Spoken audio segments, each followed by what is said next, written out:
بسم اللہ الرحمن الرحیم ایود احدکم ان تکون لہ جنت، کیا تم میں سے کوئی شخص یہ چاہتا ہے کہ اس کے لیے باغ ہو من نخیل و اعناب، کھجوروں کا باغ ہو اور انگوروں کا باغ ہو، تجری من تحتها الانہار، جس کے نیچے سے نہریں بہتی ہوں، لہو فیہا من کل الثمرات، اور اس آدمی کے لیے اس باغ میں اور بھی ہر طرح کے پھل ہوں۔ ظاہر ہے کہ اس حد تک تو ہر بندہ یہ تمنا کرتا ہے، یہ خواہش کرتا ہے کہ ایسا باغ ہو جس میں خوب انگور بھی ہیں، کھجورے بھی ہیں اور ہمہ طرح کے پھل بھی ہیں، اور پانی کا بھی وافر انتظام ہے، نہریں بہتی ہیں۔ اور جب باغات کے اندر سے نہریں بہتی ہوں تو دلکش مناظر بھی پیدا ہوتے ہیں۔ یہ تو ہر بندہ چاہتا ہے، لیکن اگر خدا نخواستہ آگے والی صورتحال پیش آ جائے پھر ہر بندہ اس سے پناہ چاہے گا۔ وَأَصَابَهُ الْكِبَرُ، اور اس کو بڑھاپا آ پکڑے، وَلَهُ ذُرِّيَّةٌ ضُعَفَاء، اور اس کی اولاد بھی ابھی کمزور ہو، چھوٹی ہو، فَأَصَابَهَا إِعْصَارٌ فِيهِ نَارٌ فَاحْتَرَقَتْ، پھر اس باغ پر ایسی آندھی آئے، بگولا آئے جس میں آگ ہو، پھر وہ آگ اس باغ کو جلا کر راکھ کر دے۔ اور تین باتیں یہاں پر خاص طور پر ذکر کی ہیں کہ زندگی بھر کی کمائی باغات تھے، وہ جل کر راکھ ہو گئے،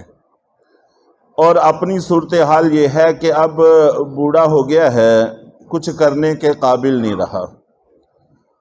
اور وارثین کی صورتحال یہ ہے کہ وہ ابھی چھوٹے ہیں، وہ بھی کام کرنے کے قابل نہیں ہیں۔ یقیناً یہ بڑی مصیبت کی چیز ہے، بڑی آفت کی چیز ہے،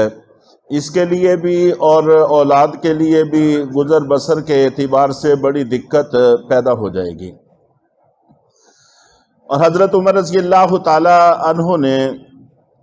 ایک دفعہ صحابہ کرام سے پوچھا، بخاری شریف میں ہے، کہ تم جانتے ہو کہ اس آیت کا مطلب کیا ہے؟ اس میں جو مثال دی گئی ہے، اس مثال سے مقصود کیا ہے؟ صحابہ کرام نے عرض کیا کہ اے امیر المومنین، اللہ بہتر جانتے ہیں۔ حضرت عمر رضی اللہ تعالیٰ عنہ نے ناراض ہو کر فرمایا کہ جو کچھ اس کے بارے میں جانتے ہو وہ بتاؤ۔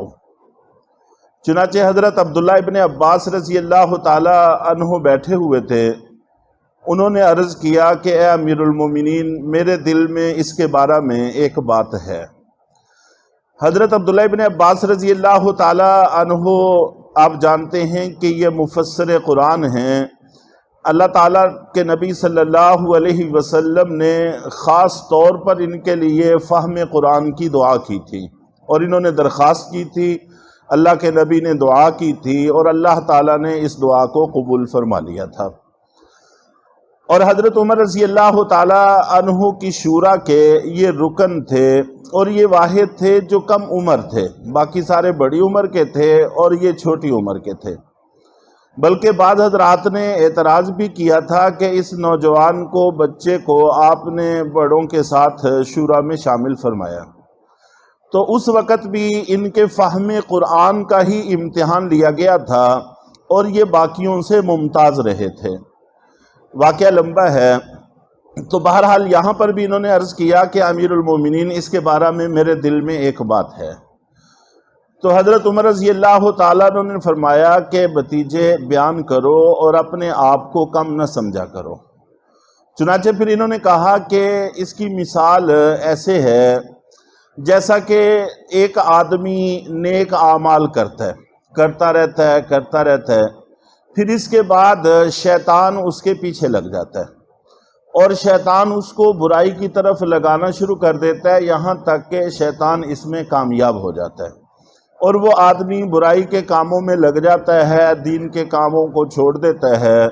جس کی وجہ سے اس کے سارے نیک اعمال ضائع ہو جاتے ہیں۔ نیک اعمال ضائع ہونے کے اعتبار سے بھی ضمن میں تھوڑی سی بات ذہن میں رکھ لینی چاہیے کہ اگر خدا نخواستہ کسی آدمی نے کفر کر لیا پھر تو پچھلے سارے اعمال ضائع ہو جاتے ہیں، ایمان بھی ضائع ہو گیا اور نیک اعمال بھی ضائع ہو گئے، ان میں سے تو کچھ بھی نہیں بچا۔ جیسا کہ یہاں پر اس آدمی کا باغ ضائع ہو گیا، یہ کفر کی طرف چلا گیا اور اس کا ساری کمائی ختم ہوگی، پچھلا کچھ بھی باقی نہیں رہا۔ اور اگر کفر نہیں ہے، اس سے کم کوئی برائی کے اعمال انسان کرتا ہے، جیسا کہ حدیث شریف میں اللہ کے نبی صلی اللہ علیہ وسلم نے فرمایا کہ جو آدمی برائی کرتا ہے تو اس کے دل سے ایمان نکل جاتا ہے۔ اس طرح کی بہت ساری احادیث ہیں، اور اسی طرح حبطت اعمالہم، ان کے اعمال ضائع ہو جاتے ہیں۔ تو ایمان کے نکل جانے یا اعمال کے ضائع ہونے کا مطلب یہ ہوتا ہے کہ ایمان کا اور اعمال کا نور اور اس کی برکت نکل گئی، وگرنہ ان گناہوں کی وجہ سے انسان مسلمانوں کی فہرست سے خارج نہیں ہوتا اور خدا نخواستہ کافروں کی فہرست میں داخل نہیں ہوتا، اور اسی طرح اس کے سارے اعمال پچھلے مٹ نہیں جاتے بلکہ اعمال باقی رہتے ہیں، لیکن ان کی جو برکات تھی، ان کی جو نورانیت تھی وہ ختم ہو جاتی ہے اور ایمان کی نورانیت اس کے دل سے نکل جاتی ہے۔ یہ مطلب ہے ان ساری آیات اور احادیث کا۔ جگہ جگہ ہم سنتے بھی رہتے ہیں، پڑھتے بھی رہتے ہیں۔ تو کسی بھی کبیرہ سے کبیرہ گناہ کے ساتھ انسان کا ایمان خدا نخواستہ بالکلیہ نہیں چلا جاتا، جہاں پر بھی اس کا تذکرہ ہے مطلب اس کا یہ ہے کہ ایمان اور اعمال کی برکت اور نورانیت اس سے چلی جاتی ہے۔ پھر اگر توبہ اور استغفار کرتا ہے، نیک اعمال میں لگتا ہے تو اللہ تعالیٰ واپس لوٹا دیتے ہیں۔ تو بہرحال حضرت عبداللہ ابن عباس رضی اللہ تعالیٰ عنہ نے عرض کیا کہ پھر شیطان اس کو برائی میں لگا دیتا ہے، جس کی وجہ سے پچھلی ساری کمائی اس کی رائے گاہ چلی جاتی ہے اور یہ کفر کی طرف نکل جاتا ہے۔ چنانچہ یہ حدیث اس آیت کا پورا مفہوم ہے، جس سے یہ بات واضح ہو جاتی ہے۔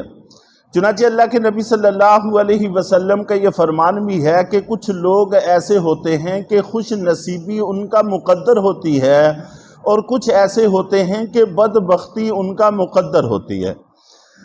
جن کا مقدر بدبختی ہوتی ہے وہ زندگی بسا اوقات اچھی گزارتے ہیں، لیکن ان کا خاتمہ خراب ہو جاتا ہے، جس کی وجہ سے بدبختوں میں اس کا شمار ہو جاتا ہے۔ اور جو سعادت مند لوگ ہوتے ہیں، ان کے نصیب میں اللہ نے سعادت لکھی ہوتی ہے، وہ بسا اوقات اپنی زندگی منمانیوں میں گزارتے ہیں، لیکن خاتمہ اللہ تعالیٰ اچھا عطا فرما دیتے ہیں، جس کی وجہ سے وہ سعادت مند لوگوں میں شامل ہو جاتا ہے۔ ہم واقعات میں صحابہ کرام میں بھی کتنے ہی ایسے لوگوں کے واقعات پڑھتے سنتے رہتے ہیں، ادھر ایمان قبول کیا، ادھر شہادت ہو گئی، اور بعد میں کارگزاریوں میں بھی بہت سارے ایسے واقعات سنتے ہیں، فلاں آدمی نے کلمہ پڑھا اور تھوڑی دیر کے بعد دنیا سے رخصت ہو گیا۔ یہ وہی لوگ ہیں کہ جن کے مقدر میں اللہ نے سعادت مندی لکھی ہوتی ہے، اور وہ پھر سعادت مند ہی دنیا سے رخصت ہوتے ہیں۔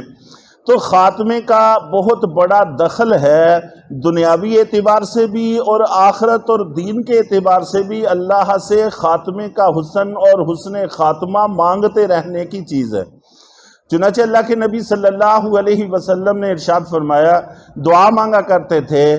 کہ اے اللہ میرے بڑھاپے میں اور میری جب عمر کم رہ جائے تو اس وقت اپنے رزق میں سے زیادہ رزق مجھے عطا فرمانا۔ بڑھاپے میں انسان خرچ کے اعتبار سے تنگ دست ہو جائے، اس سے اللہ کے نبی بھی پناہ مانگا کرتے تھے۔ اس لیے ہمیں دنیاوی اعتبار سے بھی اور آخرت کے اعتبار سے بھی حسن خاتمہ اللہ سے مانگتے رہنا چاہیے، خدا نہ خواستہ اس آدمی کی طرح کی صورتحال نہ بن جائے، تو اللہ تعالی ہمیں مثالوں کے ذریعے سے اور مختلف طریقوں سے جو بات سمجھانا چاہتے ہیں، اللہ کرے کہ وہ بات ہماری سمجھ میں آ جائے۔ كَذَلِكَ يُبَيِّنُ اللَّهُ لَكُمُ الْآيَاتِ،